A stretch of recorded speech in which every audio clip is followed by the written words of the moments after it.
didn't know then when I was 19 or 20, when I had overdosed and had my first suicide attempt when I became a suicide survivor for the first time.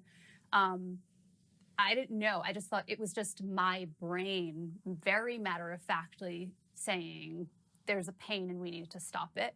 And that was terrifying to me, not understanding what was happening, but just like, oh, well, this is the solution. And then when you survive something like that, for me personally, and I don't know if it's like everybody, but for me, the scary thing is how it almost becomes, it stays with you. It's like always an option. Like your darkness will always tell you it's an option. And so that's something you have to like fight constantly. Yeah. And so the next time something got scary and got to that point, I was having really bad suicidal ideation. I didn't go through with the attempt. However, I did book a hotel room to die in. Wow. Because I didn't want my husband to find me. You know, I didn't want him to have to deal with that. So I was just thinking very matter-of-factly. And no one knew? Nobody knew. And this is actually why I became a mental health advocate and why I decided to write the book and write about this. And this I haven't talked about yet. But from the outside, would have seemed like I had everything in the whole world. I was on TV and I'm a champion, like, and I'm, you know, dream career, got married, like perfect, wonderful year. But a lot of times with bipolar disorder, big life changes kind of throw you off. Yeah. And if it's a high, you're going to hit a low. Yeah. And so in the same year of my life, I like moved to a different state. I got married. I got really sick, and I had to take time off work for surgeries. Actually,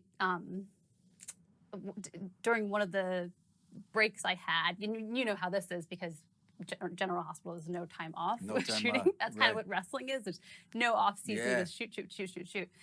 So the only time I ever got time off was for surgery, and so me and my husband were like, let's just sneak a wedding in here. And that's how we got married. Really? Yeah. So it was this everything was happening really fast. And it was just like a chaos and a tornado of highs and lows in life. But I was really sick and I was scared. I had to have multiple surgeries. And so all this stuff is happening. And then I got hurt in the ring. And then my husband got sued. And it was just all this. And then there was stuff in my family. And so it was all this stuff happening like the same year. And so career's like great and everything's going great. And I have my husband, but it was my bipolar disorder couldn't handle it. Yes. That's the way it works. It was too much for me. And I wasn't taking care of myself the way I should have. Yes. been. I wasn't in therapy consistently. I was playing fast and loose with my medication. Oh, boy. Yeah, because I was being really vain about it because I gain weight when I'm on my medication. And so I was, I'm on TV. I can't. I'd rather be alive I know, right. than have a six-pack. Yeah. But yeah, and so during this chaos, the only solution to me, the only thing I could do was just I booked a hotel room, and that was my plan. And so I, at some point, realized, okay, this isn't my brain, it's the darkness talking. Yeah.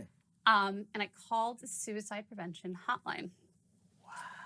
And the tricky thing about that is my phone number was out of the area code. And they have to route your number by area code so they can send emergency services if they need to. And so once they found out I wasn't where my area code was, they were like, you have to call this number. This is your local one. You have to do this. Please promise you'll call this number. Write this number down. And I was like, yeah. Didn't write it down, just hung up. And I was like, that's the sign I'm supposed to do this. So I went back to it. Oh, man. And then something else was like, no, try again. And I was like, I don't have the number. Maybe I should call 311 and ask them for the number. So I called. First of all, only I would have a hilarious suicide attempt, like where it just goes wrong and somebody's like, you have the wrong number when you call a suicide prevention hotline. Only me. But so I'm like, okay, 311 might help me get the right number. And the man on the other end of the phone, this man was so patient and so kind. Oh, wow. And I don't even understand what happened, but I just started telling him everything.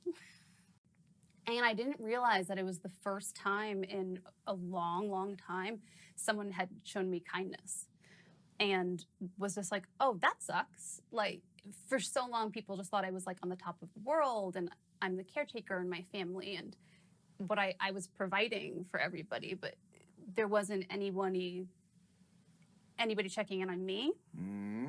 And so it was just, I didn't realize I just needed somebody to check in on me. Yeah. And it was this tiny, small act of kindness that literally saved my life. Like, I don't know his name. I just remember his voice. I can hear his voice right now. It was just kind and patient. And he just listened. And that was enough for me to go, okay, I need to go home. Like, this is terrifying. And so that, I just thought like I could handle it on my own. And so what I realized from that was that I needed to talk about my diagnosis because a huge problem was I was hiding it. Like, the world didn't know at the time that I was bipolar. I never talked about my mental health. So I needed to like come out of hiding. And your culture. Bueno, fanáticos, este ha sido un video más del noticiero de WWE. Espero que les haya gustado, pues si ya saben, si es así, no olviden dejar su like, activar la campanita y no olviden tampoco seguirme en mis redes sociales que están acá abajo en la descripción. A los nuevos, no olviden suscribirse. ¡Chao, perros!